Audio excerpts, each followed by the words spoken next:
Troll, langkah kaki yang bikin tanah bergetar dan gak ada kayu raksasa di tangan adalah tanda mutlak kalau kamu sedang berhadapan dengan troll.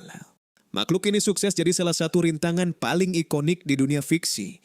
Ingat betapa paniknya Harry Potter di toilet sekolah atau tegangnya pertempuran di tambang Moria dalam Lord of the Rings. Troll selalu diandalkan untuk menciptakan kepanikan instan lewat ukuran tubuhnya yang luar biasa besar. Daya tarik utama monster ini terletak pada ketahanan fisiknya yang merepotkan. Mereka memang bodoh dan tidak bisa sihir, tapi kulitnya yang sekeras batu, plus kemampuan regenerasi luka yang super cepat sering kali bikin frustrasi. Saat melawannya di game seperti God of War atau The Witcher, kamu dipaksa putar otak memanfaatkan elemen api demi menghentikan pemulihan darah mereka. Tidak bisa cuma modal serang asal-asalan. Bisa dibilang, Troll adalah palang pintu terbaik untuk membuat area eksplorasi di game atau film terasa jauh lebih berbahaya. Mereka menjadi simbol dari ancaman fisik murni yang harus ditaklukkan. Nah, dari semua petualangan fiksi yang pernah kamu ikuti, hantaman Troll dari jagat mana nih yang paling sering bikin berdarah karakter kamu langsung sekarat? Dulahan, malam berkabut, suara derap kaki kuda, dan kejutan lemparan labu api yang menyala. Gambaran legendaris dari film klasik Sleepy Hollow ini adalah bukti betapa ikoniknya sosok Dulahan alias sang penunggang kuda tanpa kepala di industri hiburan. Di pop culture barat, dia dikenal sebagai hantu pencabut nyawa yang meneror desa. Sementara di dunia anime dan game, wujudnya berevolusi total. Mulai dari kesatria berbaju zirah hitam di Castlevania hingga kurir motorsport yang modis di anime Durarara. Dunia fiksi sangat menyukai karakter ini karena Dulahan memberikan sensasi horor visual yang sangat unik.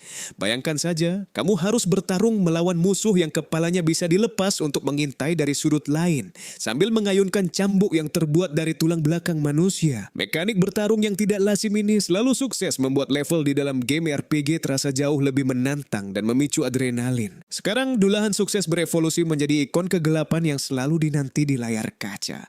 Dari semua versi yang ada, penunggang kuda tanpa kepala dari jagat mana yang visualnya paling membekas di ingatan kamu? Apakah versi Sleepy Hollow atau versi bos tangguh di game favoritmu? Goblin, jangan pernah meremehkan makhluk bertubuh kerdil dan berkulit hijau ini. Di jagat pop culture, Goblin adalah ras fiksi dengan variasi karakter paling ekstrim. Kamu bisa melihat mereka sebagai kawanan monster licik dan brutal di anime Goblin Slayer, gerombolan pencuri koin yang rakus di game Clash of Clans, bangkir pelit super genius di jagat Harry Potter, hingga musuh bebuyutan psikopat Spider-Man lewat teknologi Green Goblin. Kreator fiksi sangat hobi memakai mereka karena Goblin mewakili konsep kekacauan murni dan kekuatan koloni. Mereka tidak modal otot besar atau sihir agung, melainkan menggunakan taktik kotor, jebakan, dan serangan keroyokan. Di banyak game RPG, mereka sengaja dipasang sebagai musuh awal untuk memancing kesombongan pemain. Tapi begitu kamu lengah sedikit saja, kepungan belasan Goblin kecil ini bisa sukses bikin karakter level tinggimu mati konyol. Mereka adalah bumbu penyedap yang bikin dunia fantasi terasa lebih liar dan tidak bisa ditebak. Dari semua film atau game yang pernah kamu tamatkan, tipe Goblin dari jagat mana nih yang menurut kamu paling ikonik? Apakah yang versi monster goa atau yang versi kaya raya? Orc, hantaman kapak raksasa dan barisan zirah besi yang bikin tanah bergetar adalah ciri khas faksi Orc. Menariknya, industri fiksi membagi ras berotot ini jadi dua kubu ekstrim. Di Lord of the Rings, mereka adalah budak kegelapan yang cuma tahu cara merusak. Tapi di semesta Warcraft, citra mereka berbalik total menjadi klan pejuang terhormat yang sangat menjunjung tinggi tradisi dan harga diri. Sutradara dan developer game sangat suka memakai orc untuk menciptakan atmosfer perang kolosal yang masif. Melawan orc artinya kamu harus siap menghadapi benturan fisik murni tanpa basa-basi sihir atau taktik sembunyi-sembunyi.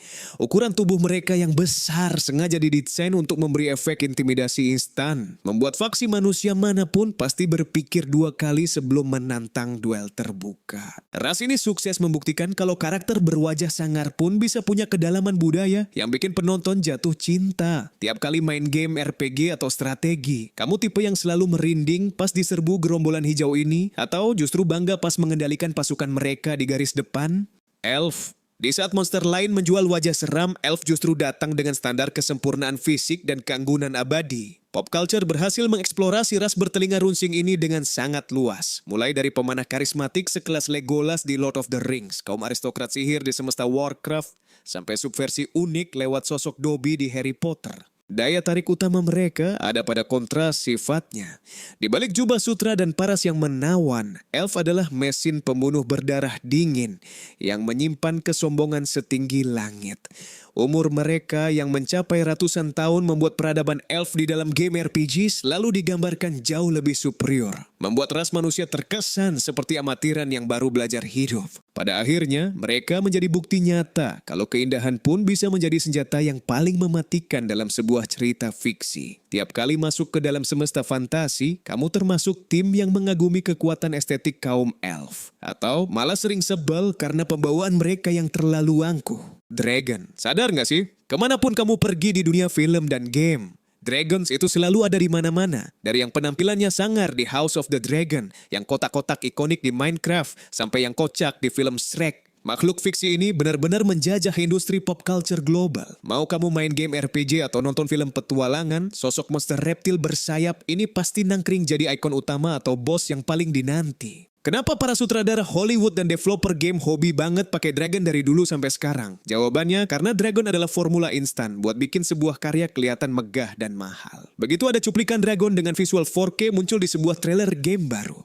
Hype, penonton pasti langsung meroket gila-gilaan. Desainnya juga fleksibel banget, bisa dibikin jadi monster mengerikan atau justru jadi sahabat yang ramah kayak Toothless di How to Train Your Dragon. Singkatnya, pop culture terus merawat legenda Dragon karena mereka adalah simbol tantangan tertinggi buat menguji adrenalin kamu sebagai penikmat fiksi. Tanpa kehadiran mereka, dunia hiburan modern pasti bakal terasa kurang seru dan datar. Nah, dari sekian banyak judul, film dan game yang pernah kamu tamatkan, Dragon dari jagat mana nih yang menurut kamu punya desain paling keren?